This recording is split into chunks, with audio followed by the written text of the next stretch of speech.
WWE புதிய WrestleMania 42 டீசரில் நீங்கள் இதை நோட் பண்ணீங்களா ஃப்ரெண்ட்ஸ்? அந்த டீசரில் அவங்க சிஎம் பங்க், ரோமன் ரெயின்ஸ், கோடி ரோட்ஸ், அப்புறம் பிராக் லெஸ்னர் இவங்க 4 பேரும் கேசினோ கேம் ப்ளே பண்ணுற மாதிரி காமிச்சிருந்தாங்க. இந்த 4 பேரில் 3 பேர் பால் ஹேமன் காய்ஸ் அப்படிங்கிறது குறிப்பிடத்தக்கது. கேம் ட்ரிபிள் ஹெச் தான் இந்த கேசினோ கேமை லீட் பண்ணுற மாதிரி காமிச்சிருந்தாங்க.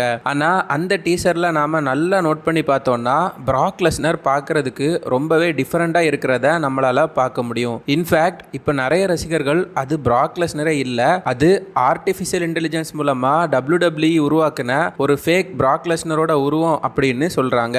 அந்த டீசரில் WWE பிராக் லெஸ்னரை 2 தடவை காமிப்பாங்க. முதல் கிளிப்பில் பிராக் லெஸ்னர் அவரோட கண்ணை மட்டும்தான் சிமிட்டுவார். அப்புறம் இன்னொரு கிளிப்பில் WWE வேணும்னே அவரோட முகத்தை பிளர் பண்ணி மறைச்சிருப்பாங்க. நம்ம தெளிவாக பார்த்தோம் அப்படின்னா அது பிராக் லெஸ்னர் கிடையாது, அது ஏஐயால் உருவாக்கப்பட்ட பிராக் லெஸ்னர் மாதிரியான ஒரு உருவம் அப்படிங்கிறது ரொம்பவே தெளிவாக தெரியுது. எனக்கு என்னமோ இது ஏஐ அப்படின்னு தான் தோணுது ஃப்ரெண்ட்ஸ். நீங்கள் என்ன நினைக்கிறீங்கன்னு மறக்காம கமெண்ட் பண்ணுங்க. அப்புறம் இன்னொரு விஷயம், நம்ம ராண்டி ஓட்டன் இந்த டீசரில் இல்லை. ராண்டி கண்டிப்பாக இதில் இருந்திருக்கணும். ராண்டி WWE ஒரு லெஜெண்ட். ட்ரிபிள் ஹெச் எதனால ராண்டி ஓட்டனை இந்த மாதிரியான பெரிய பெரிய டீசர்ஸ்ல இருந்து இக்னோர் பண்ணுறாரு அப்படின்னு எனக்கு தெரியல ஃப்ரெண்ட்ஸ். உங்களுக்கு தெரிஞ்சிருந்தா சொல்லுங்க. அவர் இல்லாதது உண்மையிலேயே கொஞ்சம் கடுப்பாக தான் இருக்குது.